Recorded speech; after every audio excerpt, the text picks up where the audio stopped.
Muy buenas tardes, amigas y amigos de Brújula Internacional. Siempre estoy en el recorrido por los escenarios internacionales con el choque de las imágenes y la fuerza de las palabras.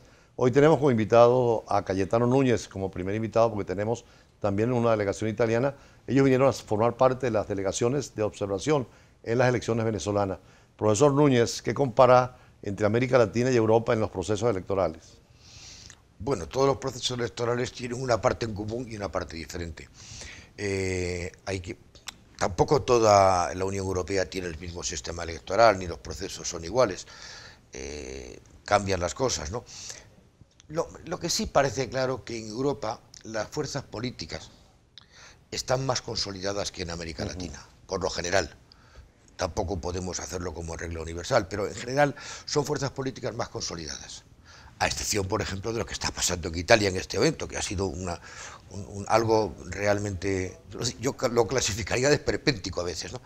Entonces, hay muchas cosas en común, los sistemas pueden ser mayoritarios, pueden ser proporcionales, eso es similar, pero la recepción digamos, en los términos generales de la población, por ejemplo, hay menos abstención en Europa que en América Latina, que todavía, digamos, que es una fase de consolidación previa europea.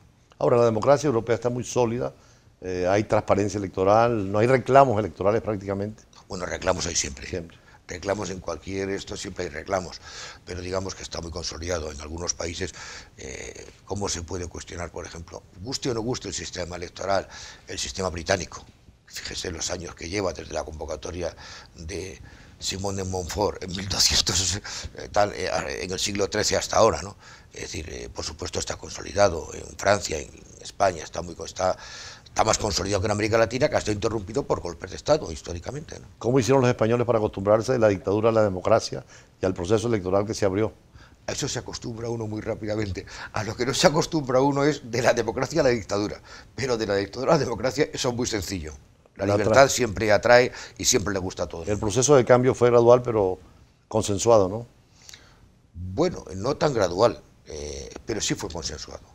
El proceso de cambio se inicia a la muerte del general Franco, después de la toma de posesión del rey de España. Entonces el rey Juan Carlos él tenía muy claro, y en general la situación política española, las fuerzas políticas que había, tanto del gobierno, del sistema, de la parte correspondiente al franquismo como de la oposición, que había que encontrar una salida. Ya no se podía ir a otra guerra civil.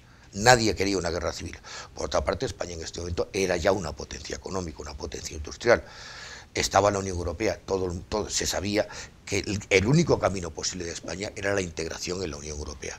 Y entonces eso facilitó completamente las cosas y hubo consenso entre las antiguas fuerzas republicanas, entre ellas fundamentalmente el PSOE y el Partido Comunista, y las fuerzas que provinieron del franquismo, transformadas, ya no fascistas, transformadas, por ejemplo, fue la UCD, o la Unión de Centro Democrático, el Partido Fundamental, que aglutinó las fuerzas que venían de lo que se llamaba el Movimiento Nacional, y hubo un consenso a la hora de hacer la Constitución. El primer consenso fue constitucional, porque con Franco no había Constitución.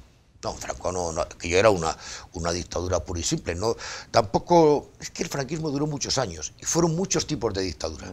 Primero fue una dictadura influenciada fundamentalmente por el nacionalsocialismo alemán y por el fascismo italiano, ¿no? Es evidente en los primeros momentos, a través de la Falange, que era bastante imitadora de esto. Después, cuando pierden las fuerzas totalitarias la Segunda Guerra Mundial, aquello se va transformando hacia una dictadura militar. Y luego, pero tampoco una dictadura militar clásica, sino una dictadura militar, como se ha dicho, nacional católica, cuyos principios inspiradores era el catolicismo confesional excluyente, de lo más integrista, de lo más reaccionario que había, porque en la Iglesia también había otros sectores de la Iglesia, ¿no? Entonces, y luego se fue transformando con los años, con el desarrollo económico español y tal, aquello pasó a ser una dictadura clásica, tal. Pero es un proceso muy largo, porque fueron 40 años. No se puede definir el régimen de Franco como una dictadura fascista, no es verdad. Lo fue en su momento, lo fue militar y luego fue una dictadura de... Y la Constitución sí se adaptó a todos los procesos constitucionales y democráticos europeos, ¿no? Sí, la Constitución española es una constitución típica. Del 78, ¿no? Del 78, sí. Hay elecciones constituyentes en 1977 y la Constitución se culmina y se proclama en 1978. Por cierto, ¿cómo trata la Constitución el tema de las autonomías? Porque tenemos el problema ahorita de Cataluña, todos los días hablan de esa situación. Bueno, eso se hablará mucho tiempo. Bueno, la Constitución española, que me preguntaba antes con respecto a Europa, la Constitución española es muy típica de Estado social y democrático de derecho. Es una Constitución, pues se tiene su inspiración fundamentalmente en la Constitución, la Ley Fundamental de Bonn, la Constitución alemana, muchas cosas vienen de allí, muchísimas, en la Constitución italiana, en la francesa y también en la Constitución española republicana de 1931, son las influencias básicas.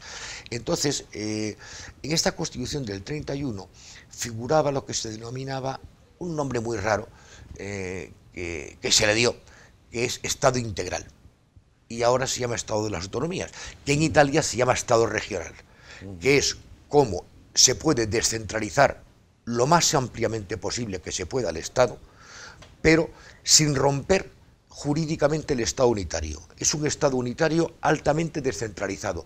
No es Estado federal, pero ojo, en España las autonomías tienen más atribuciones que los Länder en la República Federal Alemana. Lo único que pasa es que solamente hay una Constitución y luego un estatuto en cada una de las comunidades, mientras que en Alemania habría la Constitución, la Ley Fundamental de Bonn, y cada Estado, cada Länder tiene su propio... Bueno, muchísimas gracias al profesor